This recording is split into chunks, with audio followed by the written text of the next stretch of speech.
Shalom Bapak Ibu Saudara sekalian yang dikasihi Tuhan. Sungguh bersyukur kita masih diberikan hari, diberikan waktu untuk kita boleh melanjutkan kehidupan kita. Sekali lagi hidup ini berasal dari Tuhan. Oleh karena itu, waktu yang Tuhan berikan buat kita, mari kita sadari bahwa semuanya itu adalah anugerah Tuhan. Dan kita gunakan waktu-waktu yang Tuhan berikan untuk kita boleh mendekat kepada Tuhan. Kita mencari Tuhan, kita hidup berjalan bersama dengan Tuhan. Mari saudara, pagi ini kita akan awali dengan kita membaca dan merenungkan firman Tuhan.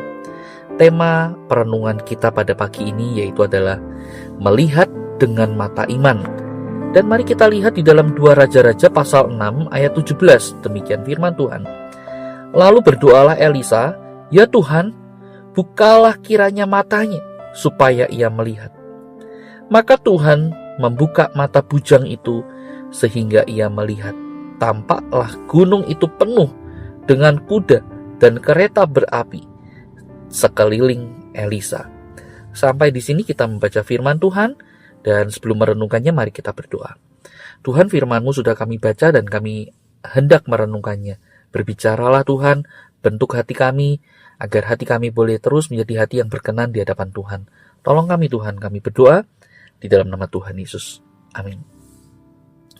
Saudara, dalam hidup seringkali kita merasa cemas, kita merasa takut, dan mungkin saja kita merasa tertekan karena apa yang kita lihat.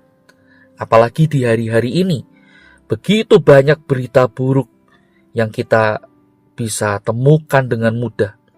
Kita lihat di televisi, kita baca di koran, dan seterusnya. Dunia sedang tidak baik-baik saja.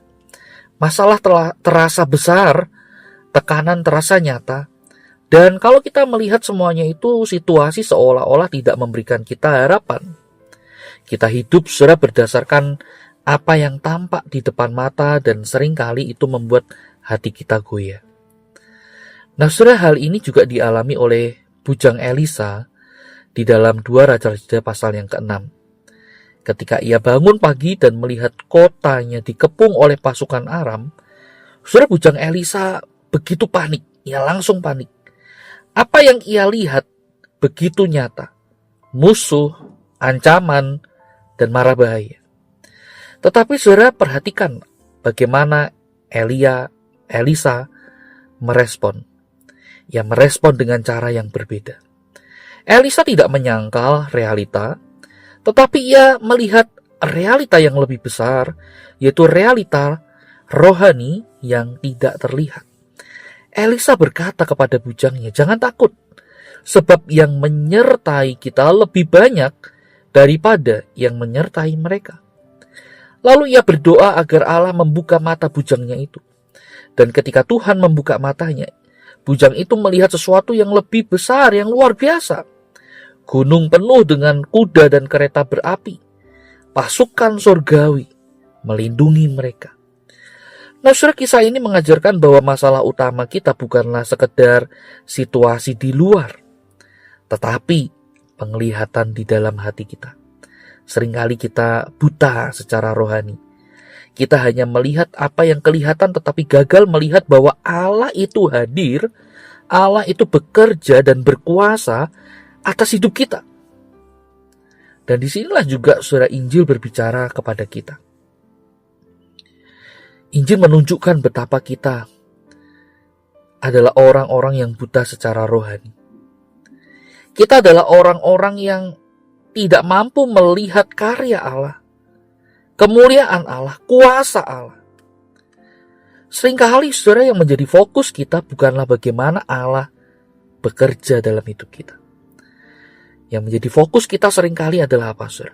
Masalah kita, pergumulan, kesulitan yang kita hadapi. Sehingga semuanya itu rasa-rasanya jauh lebih besar daripada kuasa Tuhan. Saudara, seringkali sekali lagi kita menjadi orang-orang yang buta secara rohani.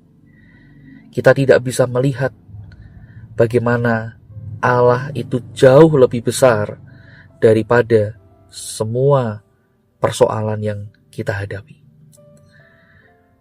Disinilah saudara pentingnya untuk kita berdoa di hadapan Tuhan.